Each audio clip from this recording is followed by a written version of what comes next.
Hello and welcome back to my channel. I'm here to review the April 1990 Pro Wrestling Illustrated.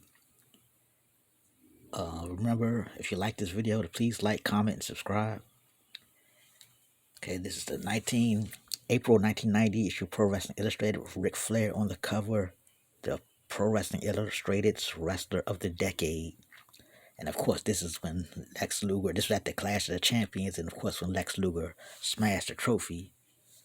It also, on the cover, talks about Mr. Perfect and how he getting trounced by Hulk Hogan. So let's open up and look at the magazine.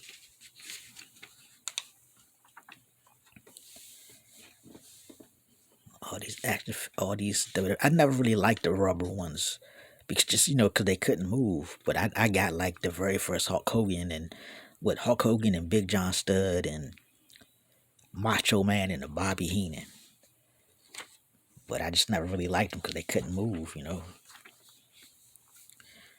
Okay, table of contents, and this is a picture of Mr. Perfect. Before he was Mr. Perfect, this was when he was Kurt Hennig. I guess this was after he lost the AWA title to Jerry Lawler, I guess. Between the Falls, the letter from the fans to the art magazine.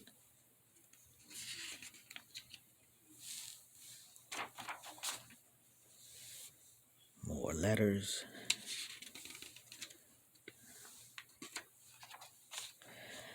Ringside with Bill Apter. They just talk about the match with Hulk Hogan and Brutus Beefcake versus Macho Man and Zeus from No Holds Barred, the match, the movie, or the movie, the match, whatever, in a cage.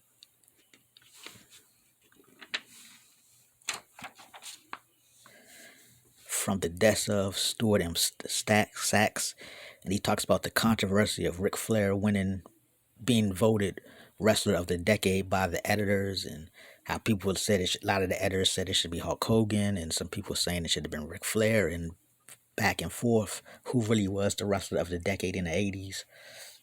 I'm going to always say Ric Flair, but obviously Hulk Hogan was a big deal. You can't deny what he did. So it couldn't be any more than those two, Hogan or Flair. So that's a legitimate debate.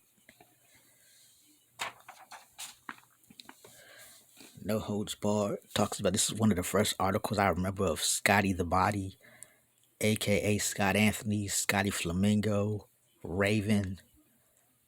This was like one of the first, and talks about his wedding. He's about to get married and how all that stuff went down. So in Portland, when he first started in Portland wrestling.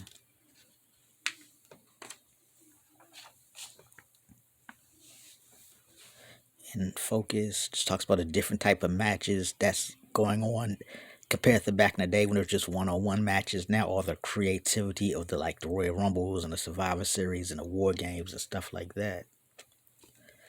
Mr. Perfect's Imperfections talks about how Hulk Hogan sent him his first loss.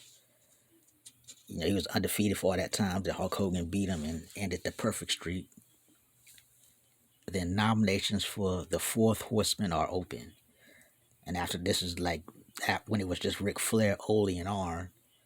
And they were saying who would be a perfect person to be the Fourth Horseman. And the nominees are Sting, Brian Pillman, Terry Funk, Dr. Death, and Buzz Sawyer. Of course, Sting would go on to be a horseman for a short time. Of course, years later, of course, Brian Pillman would wind up becoming a horseman. So whoever would have thought? I guess they kind of figured that out early on, that Pillman was qualified.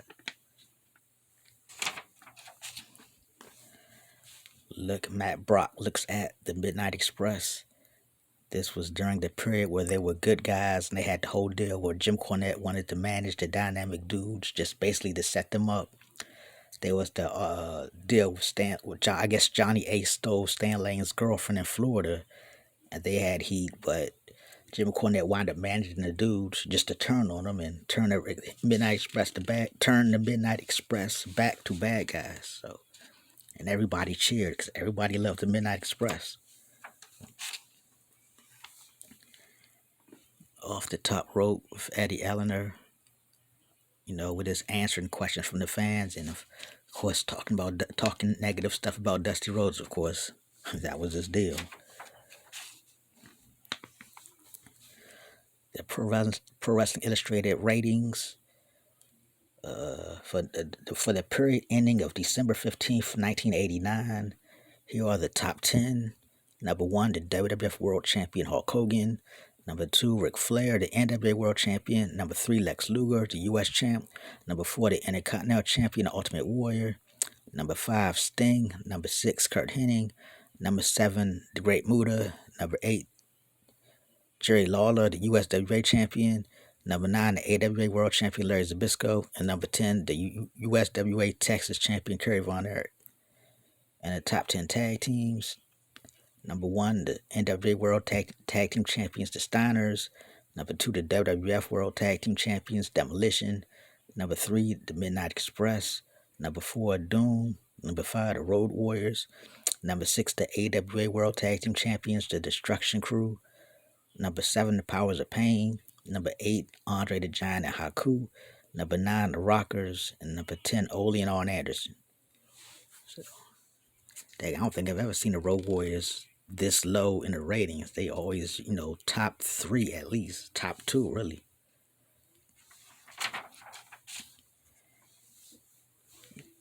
And they got the second top 10 of the single wrestlers. Number 11 is Roddy Piper. Number 4 is Dino Bravo. Number 13 is Bill Dundee. Number 14 is Scotty the Body, the Pacific Northwest Champion. Number 15 is Carlos Colon, the WWC Universal Champion. Number 16 is the Bruce Hart, the British Commonwealth Champion. Number 17 is the ICW Champion, Tony Atlas. Number 18 is Steve Keirn, the PWF Florida Champion. Number 19 is Macho Man, Randy Savage. And number 20 is Sergeant Slaughter. They got an ad for Nikita Koloff's wrestling school. I don't know if anybody successful graduated from there. Any opponent, anytime, the Rockers command respect. And just talking about the Rockers, this was at the time they was facing the bad guys, but they was also facing the Hart Foundation, so they was basically wrestling any team. They're tired of hearing critics claim they're not big enough or power enough. Today, the Rockers, Marty Jannetty and Shawn Michaels, are commanding respect from the fans and from their opponents. They'll take on rule breakers, fan favorites, and even friends in order to prove they are the best. Yeah, at that time I hated the Rockers, but then I just started to like them. Then I started liking them, and as soon as I started liking them, they broke up. So, and then Shawn Michaels became a big deal, which he was. So, ad for Pro Wrestling Weekly, the newsletters, interview with Sting, the Stinger. PWI is a wrestler of the decade, while Lex Luger couldn't ruin Ric Flair's greatest day. So, of course, Ric Flair won a trophy, then Lex Luger smashed it.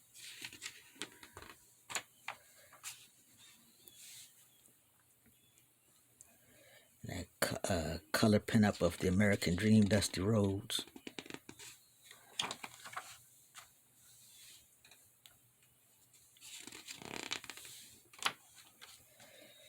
And talk close-up, Dusty Rhodes' greatest match, August 21st, 1979 versus Harley Race. His most hated opponent, the Big Boss Man, a.k.a. Big Bubba Rogers from back in the day. His toughest opponent, Ric Flair. And his favorite maneuver, the Bionic Elbow. Okay, Hulk Hogan gets revenge. Mr. Perfect isn't perfect anymore. Kurt Hennig carried an unbeaten WWF record into his matches against WWF World Champion Hulk Hogan. But the way he landed the title shots was more important than any wins over other contenders. It made the Hulkster bloodthirsty for revenge. So I guess that's after Mr. Perfect and Lanny Poffo smashed the WWF title on Saturday night's main event. So Hogan got revenge and he ended Mr. Perfect's winning streak.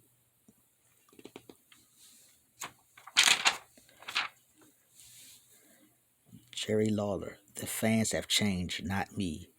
So this is when Jerry Lawler he was a babyface in Memphis, but he was heel in Texas. But then he eventually turned heel in Memphis and became a full-fledged bad guy. scouting reports on Roddy Piper, Bad News Brown, David Sammartino, Chris Champion, Kerry Von Erich, and Lex Luger. The PWI Tag Team Dream Tournament, the Road Warriors win. So this is when the fans got to pick between all these imaginary matchups. And the finals came down to the Road Warriors versus Demolition, and the Road Warriors won, according to the fans that voted. This month in The Wrestler, Hulk Hogan, Ultimate Warrior Randy Savage, and others battle in the Survivor Series. I Quit, the Ric Flair Terry Funk War ends, but two more begin. Nikita Koloff is a world title contender again, but can he reclaim his former greatness? It's tag team heaven or hell for Rick and Scott Steiner. Are we headed for Hulk Hogan vs. Zeus, WrestleMania 6? A hard-hitting interview with Jim Cornette, and spotlight on Eric Embry. And on Sports Review Wrestling, 1989, The Year in Pictures. A look at the greatest events of the past year, featuring 8 pages of full-color photos. And The Great Debate, Ric Flair or Hulk Hogan, who was the wrestler of the decade? And a special photo feature featuring wrestling's greatest managers. Find out why Norman the Lunatic is wrestling's most understood man. Our message to Virgil: don't take Ted DiBiase's abuse lying down. Arn Anderson reveals all in an exclusive interview. So, between continuation of interviews, letters to the letters from the fans between the falls.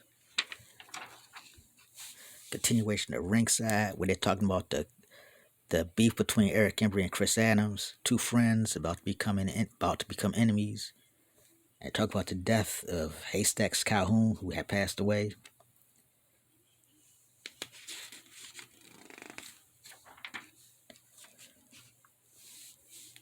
The continuation of From the Deaths of Stu Stacks with the whole Ric Flair Hulk Hogan debate.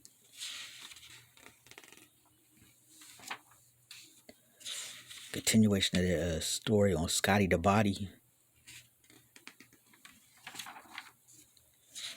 Continuation of the press conference with the Stinger.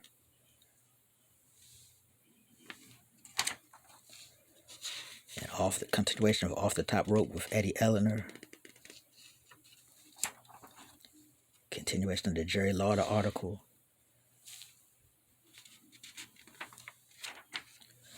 Some ads for Nintendo games. The Arena Report.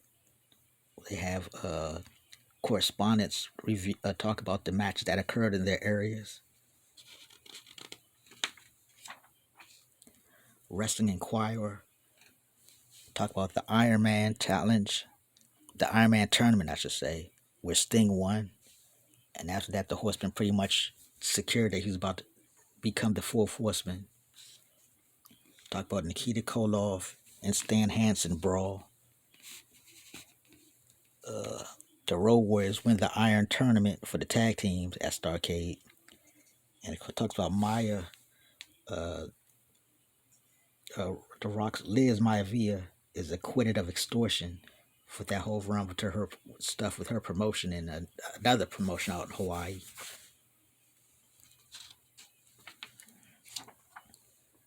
And the PWI poll that talks about independent wrestling.